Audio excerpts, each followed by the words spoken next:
गुरु द्रोणाचार्य की कहानी आपने सुनी होगी बच्चों, सभी पेरेंट्स भी। कौरव और पांडव के गुरु थे जो उन्होंने अस्त्रों की शिक्षा देते थे। और ये कहानी बहुत प्रचलित है कि एक बार उन्होंने एक लकड़ी की चिड़िया बनाकर एक पेड़ पर रखा और कौरव और पांडव से कहा कि इसकी आंख पर आपको निशाना लगाना है। और उसके बाद उन्होंने बच्चों से पूछा बारी बारी से कि उन्हें क्या दिखाई दे रहा है सामने। तो कोई कह रहा था कि चिड़िया, कोई कह रहा था एक चिड़िया जो पेड़ की शाखा पर बैठी है, कोई कह रहा था कि उसके आसपास जो पत्ते हैं या उसकी आसपास की चीज़ों को। फिर उन्होंने अर्जुन से पूछा कि तुम्हें क्या दिखाई दे रहा है। तो अर्जुन ने कहा मुझे चिड़िया की आंख दिखाई दे रही है। तो उन्होंने उससे कहा कि तीर उठाओ और निशाना साधो। अर्जुन सफल हुए और सब जानते हैं कि बहुत बड़े अच्छे तीरंदाज थे।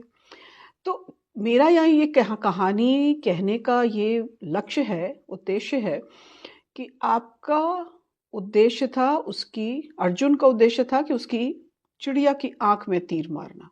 उसे उस वक्त सिर्फ चिड़िया की आंख नजर आ रही थी। अभी जब बच्चों के कुछ फाइनल एग्जाम्स हैं, किसी का कुछ 10th का या 12th का या किसी भी क्लास का, तो आपका लक्ष्य है पढ़ाई में जो आपने तैयारी आप कर रहे हैं उसमें परीक्षा में सफलता प्राप्त करना। तो आपका लक्ष्य इस वक्त क्या है, उस पर गौर कीजिए, केवल उसको देखिए।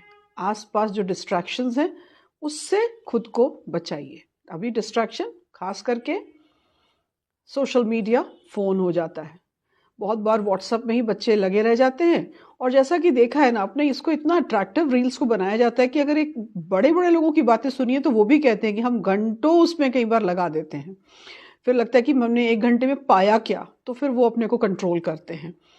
तो मैं उस दिन शार्क टैंक में अमन को भी सुन रही थी, वो भी कह रहे थे, एक बार मोदी जी भी कह रहे थे, सभी लोग कहते हैं। मैं खुद ही अगर कभी लग जाऊं तो लगता है, फिर मैं सोचती हूँ कि मैंने इसमें क्या पाया 1 घंटे में, कुछ मुझे समझ मेरे लायक मिला।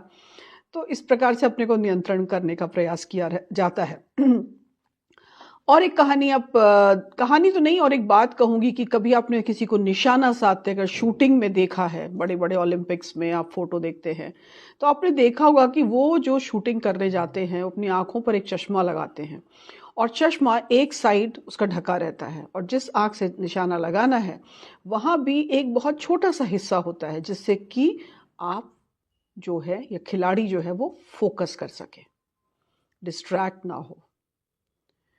तो इसी प्रिंसिपल को हमें अपने जीवन में लगाना होता है जब हम चाहते हैं कि हम सफलता पाएं और खुद को, अपने गोल को पर ही फोकस करना है। आसपास वो नैरो डाउन कर लेना, जिसको कहा जाए कि अभी मेरा लक्ष्य ये है।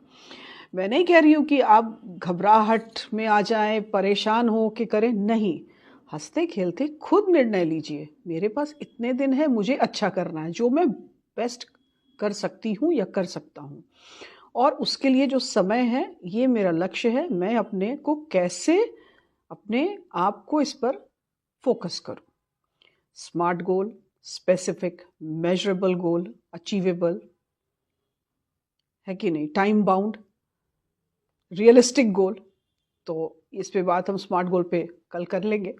तो अपने गोल निर्धारित कीजिए, अपने लक्ष्य निर्धारित कीजिए और खुद देखिए कि आप कहाँ आपका मन भटकता है। तो उससे प्रायः मन भटक रहा है जो सोशल मीडिया से या कुछ फ्रेंड्स बना रखे हैं। सब मिल जाएंगे जीवन में, लेकिन ये वाला समय दोबारा नहीं आएगा। तो खुद को अच्छा, अपना ध्यान रखते हुए फिजिकल एक्सरसाइज कीजिए, थोड़ा बहुत जरूर कीजिए, खेलिए भी जरूर, फिजिकल एक्टिविटीज जरूरी हैं, अच्छा भोजन, अच्छी नींद, ये सब करते हुए आप अपना ध्यान अपने लक्ष्य पर लगाइए, सफलता जरूर पाएंगे आप। आप क्या कहते हैं, आपके क्या विचार हैं?